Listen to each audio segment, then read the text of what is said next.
8 години од договорот за добрососедство меѓу Македонија и Бугарија, само наречените браќа Зоран Заев и Бојко Борисов со своите потписи донесоа се само недобрососедски односи. Наместо ветеното пријателство добивме уште поголемо разделечување меѓу две соседни земји и два соседни народи, како и негирање на македонскиот јазик и идентитет од бугарска страна. Денес, 8 години подоцна, официјална Софија ни е најголема пречка на европскиот пат, а на 1 август 2017 најавите беа сосема поинаку. По потписите во македонската влада ветувана ни беше светла европска иднина, и тоа директно од поранешниот македонски премиер Зоран Заев.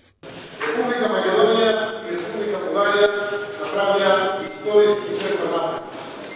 Заедно го поставиле терминаторот како тема на еднината. Мед и млеко течеше и од устата на поранешниот бугарски премиер Бојко Борисов, со пофалби за властите од двете страни не вети дека ќе ни бидат главна поддршка на европскиот пат.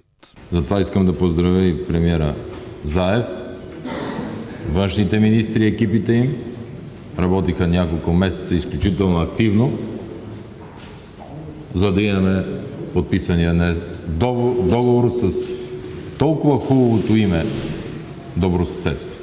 Дека ситуацијата ќе биде каква што е, предупредување имаше уште при подпишувањето на договорот од страна на Заев и Борисов. Дека целите на Бугарија се далеку од добрососедски, покаже извештајот за напредокот на Македонија во Европскиот парламент, каде Софија успеа да издействува да бидат избришани термините македонски јазик и идентитет. Успеа во својата мисија во срцето на Европа да го оспорат нашиот национален идентитет, што помина кај најголем број од европратениците. Усвоен беше амандманот со кој се избриша реченицата: целосно почитувајќи го македонскиот јазик и идентитет. Од таму бугарските европарламентарци уште еднаш ни порачаа дека мораме да прифатиме се што Софија ќе побара од нас, во овој случај уставните измени.